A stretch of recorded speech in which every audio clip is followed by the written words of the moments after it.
একটি বাঁশের দৈর্ঘ্যের 1/3 লাল রং, 1/5 সবুজ রং ও বাকি 14 মিটার হলুদ রং দিয়েছি। বাঁশটি কত মিটার লম্বা? তোমরা এখানে পুরো বাঁশটা অর্থাৎ সম্পূর্ণ বাঁশটা এক অংশ ধরে নিতে পারো। এবার এই এক অংশের মধ্যে লাল রং আছে 1/3, সবুজ রং আছে 1/5। তাহলে লাল এবং সবুজ মিলিয়ে টোটাল রং কতটা হয়েছে? 1/3 সাথে 1/5 যোগ করতে হবে। সেক্ষেত্রে এখানে নিচে 3 5-এ গুণ করলে 15 লিখলাম।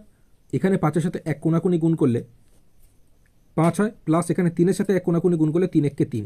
তো 5-এর সাথে 3 যোগ করলে 8 হয় বাই 15। 8/15 অংশ লাল এবং সবুজ রং মিলিয়ে হয়েছে। ঠিক আছে, এবার কোশ্চেনে বলেছে বাকি 14 মিটার হলুদ রং দিয়েছি।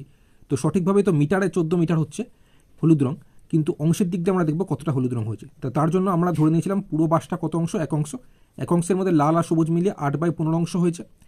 তাহলে বাকিটা হলুদ রং হয়েছে। বাকিটা কত? এই 1 থেকে 8/15 আমরা বিয়োগ করে পাবো। সেক্ষেত্রে এখানে 15 নিচে যেরকম আছে থাকবে। 15 কে 15 বিয়োগ 8 মানে 7/15 অংশ হলুদ রং দিয়েছি। তাহলে অংশের দিক দিয়ে 7/15 অংশ হলুদ রং, আর সঠিকভাবে দেখলে 14 মিটার হলুদ রং। তাই আমরা অংশের দিক দিয়ে এই 7/15 অংশ সমান সঠিকভাবে এই 14 মিটার লিখতেই পারি। কোশ্চেন আমাদের জিজ্ঞেস করেছে বাঁশটি কত মিটার লম্বা। আমরা ধরেছিলাম বাঁশটি অর্থাৎ সম্পূর্ণ বাঁশটি এক অংশ ধরেছিলাম। তাই এক্ষেত্রে এক অংশ সমান কত মিটার বার করতে পারলে বাঁশটি কত মিটার লম্বা আমরা পেয়ে যাব।